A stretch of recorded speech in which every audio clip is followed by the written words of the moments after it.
میرے آقا علیہ السلام جلوہ افروز ہیں. لوگوں بڑی توجہ سے سننا میرے رسول کے اس حدیث کو. حضور علیہ السلام جلوہ افروز ہیں. حضور کے غلام حاضر ہوئے. یا رسول اللہ صلی اللہ علیہ وسلم، آپ کا فلاں غلام موت و حیات کی کشمکش میں تڑپ رہا ہے. والدین ناراض ہو جائیں تو کیا ہوتا ہے؟ والدین کی بے ادبی کر دے، اللہ نہ کرے کوئی بے ادبی کر دے. آج ہم پڑھتے ہیں، دیکھتے ہیں چینلز پر، اخبارات میں کہ فلاں اولاد نے جائیداد کی خاطر والدین پہ ہاتھ اٹھا دیا.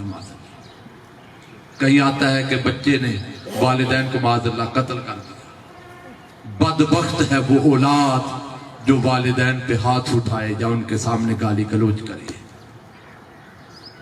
حضور علیہ السلام کے غلام، یا رسول اللہ فلاں غلام بڑا تکلیف میں ہے، نزع کا عالم ہے، تشریف لائیں، دستگیری فرمائیں. میرے آقا علیہ السلام صحابہ اکرام کو بھیجا، جاؤ تلقین کلمہ کرو، اس کا حال پوچھو، مجھے اطلاع دو. حضور کی طرف سے نمائندے گئے، حال دیکھا، کلمے کی تلقین کی، پلٹ کر آئے، عرض کیا یا رسول اللہ بڑی تکلیف میں ہے، تشریف لائیں، اپنے غلام کا حال دیکھیں. میرے آقا علیہ السلام تشریف لائے، اس کا حال دیکھا. میرے رسول نے پوچھا اما کانا یصلی، بڑی تکلیف ہے اس کی، یہ تو بتاؤ نماز پڑھتا تھا؟ جی یا رسول اللہ نمازی تھا، ہم دیکھتے تھے. اما کانا یزکی، زکوٰۃ دیتا تھا؟ جی جی یا رسول اللہ زکوٰۃ دیتا تھا، بڑا نیک انسان تھا، ہم گواہ ہیں اس کے. میرے رسول نے پوچھا پھر کیا ماجرا ہے، اس کی یہ تکلیف کا عالم کیوں ہے؟ میرے آقا علیہ السلام نے فرمایا پتہ کرو اس کے والدین حیات ہیں؟ کسی نے عرض کیا امہ، یا رسول اللہ اس کی ماں زندہ ہے. والد گرامی تو وصال کر گئے، ماں زندہ ہے. میرے آقا علیہ السلام نے فرمایا اس کی ماں کو بلاؤ. صحابہ کہتے ہیں ہم نے دیکھا کہ لاٹھی کے سہارے ایک ضعیف العمر خاتون جس کی کمر جھکی ہوئی ہے وہ دھیرے دھیرے چلی آ رہی ہے. ہم دیکھتے ہیں گھروں میں، محلوں میں کہ جب کوئی بوڑھا ہو جائے نا، کمر جھک جائے تو اس کے ہاتھ میں لاٹھی آتی ہے، چھڑی، وہ بوڑھے کا سہارا ہوتی ہے. ارے یہ خشک لکڑی چھڑی اس بوڑھے کا سہارا بن رہی ہے. بدبخت ہے وہ اولاد جو جوان ہو اور بڑھاپے میں والدین کا سہارا نہ بنے. خدا کی قسم اس چھڑی سے بدتر ہے وہ اولاد جو بڑھاپے میں والدین کا سہارا نہیں بنتی. ایک دن میرے آقا علیہ السلام کے آنکھوں میں آنسو آ گئے. صحابہ نے عرض کیا یا رسول اللہ صلی اللہ علیہ وسلم آپ کی چشمان مقدس تاری؟ فرمایا ہاں میرے غلاموں، میرے رب نے پیغام بھیجا ہے. کیا فرماتا ہے رب؟ میرے رب نے فرمایا محبوب جب تیری امت کا کوئی شخص بوڑھا ہو جاتا ہے، اس کے بال سفید ہو جاتے ہیں، کمر جھک جاتی ہے، جسم ڈر جاتا ہے، یہ بوڑھا جب مر کے قبر میں آتا ہے، او منڈی بہاؤدین کے بھائی اور بہنوں، خدا کے لیے میرے رسول کی حدیث پہ توجہ کرنا. میرے آقا نے فرمایا میرا رب کہتا ہے جب یہ جھکی ہوئی کمر والا سفید بالوں والا بوڑھا قبر میں آتا ہے، محبوب اس کا بڑھاپا دیکھ کے مجھے عذاب دیتے ہوئے حیا آتی ہے کہ میں رب ہو کر اس بوڑھے کو عذاب دوں. میرے آقا رو پڑے، فرمایا دیکھو وہ رب ہو کر بوڑھے کا حیا کرتا ہے. افسوس آج کا انسان اس بوڑھے کا حیا نہیں کر رہا. خدا کے لیے ان سفید بالوں کا حیا کرو، اپنے والدین کا ادب کرو، اور صرف والدین نہیں اپنے معاشرے کے بوڑھوں کو عزت. سیدنا عمر فاروق رضی اللہ تعالیٰ زمانہ خلافت میں ایک دن بازار میں جا رہے ہیں. آپ آہستہ آہستہ ایک مقام پہ تھوڑی رفتار آہستہ کر لی، آہستہ چلنے لگے. کسی نے پوچھا امیر المومنین رضی اللہ تعالیٰ کیوں آہستہ ہو گئے؟ فرمایا دیکھا نہیں آگے وہ بوڑھا جا رہا ہے، اس کے سفید بالوں کی تکریم کر رہا ہوں. اس نے عرض کیا حضور وہ تو یہودی ہے. فرمایا یہودی ہونا نہ دیکھ، میں تو اس کے سفید بالوں کا حیا کر رہا. یہ میرے آقا علیہ السلام کی تربیت ہے کہ سید عمر فاروق خلیفہ وقت بوڑھے کا حیا کر رہا ہے، بھلے وہ اپنے مذہب میں یہودی ہے. اور بندگان خدا، آج ہمارے معاشرے میں حضور کے غلام سفید بالوں کا حیا نہیں رہا.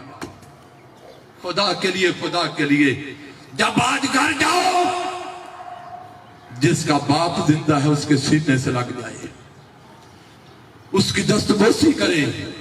جس کی ماں زندہ ہے، ماں کی قدم بوسی کرے. والدین پوچھیں بیٹے بیٹی آج کیا بات ہے، پہلے تو ایسا کبھی نہیں کیا.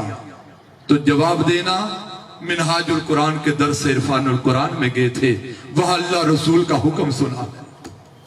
ایک محدث ہے، اس کے شاگرد نے دیکھا خواب میں کہ استاد کی داڑھی مبارک سے نور کی کرنیں چھن چھن کے ماحول کو منور کر رہی ہیں.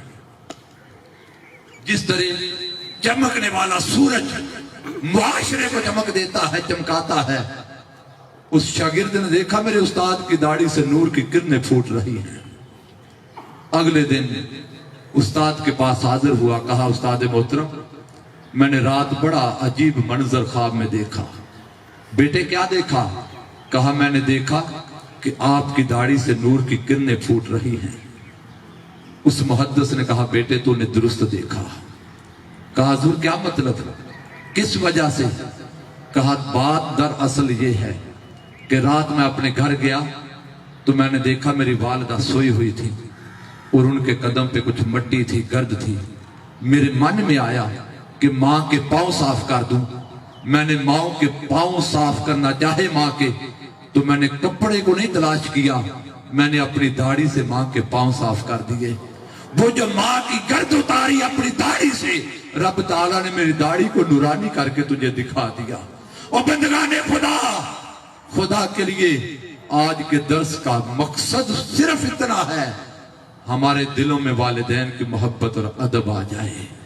میرے آقا علیہ السلام اس غلام کے پاس آئے، اس کا حال دیکھا، کہا اس کے والدین کو بلاؤ. ماں آئی، صحابہ کہتے ہیں ہم نے دیکھا لاٹھی کے سہارے بڑھیا آ رہی تھی. ہم نے غور سے دیکھا ایک آنکھ بینا تھی، دوسری آنکھ سے نابینا تھی. جب قریب آئی میرے آقا علیہ السلام نے پوچھا بڑھیا اے ماں تو نے بیٹے کو معاف کر دیا؟ جب میرے آقا نے یہ فرمایا وہ ماں تڑپ گئی. اس نے کہا یا رسول اللہ میں تو اس کو قیامت کے دن بھی معاف نہیں کروں گی. میرے آقا علیہ السلام نے فرمایا کیا بات ہے، اتنی ناراض؟ عرض کیا ہاں یا رسول اللہ، یہ میری آنکھ دیکھے نا، اس آنکھ میں نظر نہیں آتا، مجھے اس نے تھپڑ مارا تھا، میری آنکھ کی بینائی چلی گئی.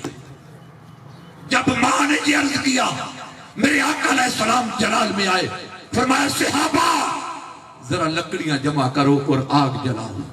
صحابہ بھاگے تاکہ لکڑیاں جمع کریں، آگ جلائیں. آخر ماں تھی تڑپ گئی، ماں کی ممتا تڑپی. عرض کیا یا رسول اللہ لکڑیاں کس لیے، آگ کس لیے؟ میرے آقا نے فرمایا آگ جلاؤ، اس آگ میں اٹھا کر اسے ڈالیں گے جس پر ماں راضی نہیں اس میں خدا اور اس کا مصطفیٰ بھی راضی نہیں. عزیزان محترم، جب ماں نے یہ دیکھا کہ آگ جلے گی اور میرا لخت جگر اس آگ میں جلے گا، تڑپ گئی. عرض کیا قد افوتی افوتی افوتی یا رسول اللہ صلی اللہ علیہ وسلم میں نے معاف کر دیا، معاف کر دیا، معاف کر دیا. صحابہ کہتے ہیں ہم کلمہ پڑھاتے تھے، جب تک ماں ناراض تھی ہم کلمہ پڑھاتے تھے. خدا کی قسم اس کی زبان پہ کلمہ نہیں آتا تھا، اللہ رسول کا نام نہیں آتا تھا. جب ماں نے کہا میں نے معاف کیا، ان تالا کا لسانہ ہم نے سنا اس کی زبان چل پڑی، اس نے کلمہ پڑھا، اللہ رسول کی گواہی دی. وہ تڑپتا تھا کہ مجھے موت آ جائے مر جاؤں، موت اسے قبول نہیں کرتی تھی. جب ماں نے معاف کیا ادھر اس کی زبان پہ کلمہ آیا، ادھر اس نے کلمہ پڑھا، ادھر اس کی روح کف سے انسری سے پرواز کر گئی. بندگان خدا، ماں ناراض تھی تو کلمہ نصیب نہ ہو رہا تھا، ماں ناراض تھی موت قبول نہ کر رہی تھی، ماں ناراض تھی اللہ رسول ناراض تھے. میرے آقا علیہ السلام نے بڑی حکمت کے ساتھ کہ کلمہ میرا پڑھے غلام میرا ہے, جائے تو ماں ناراض. میرے آقا نے حکمت سے بیٹے کو معافی دلا دی, ماں راضی ہو گئی. رب تعالیٰ نے کلمہ بھی زبان پہ جاری کر دیا اور اس کو موت بھی عطا کر دی. عزیزان محترم,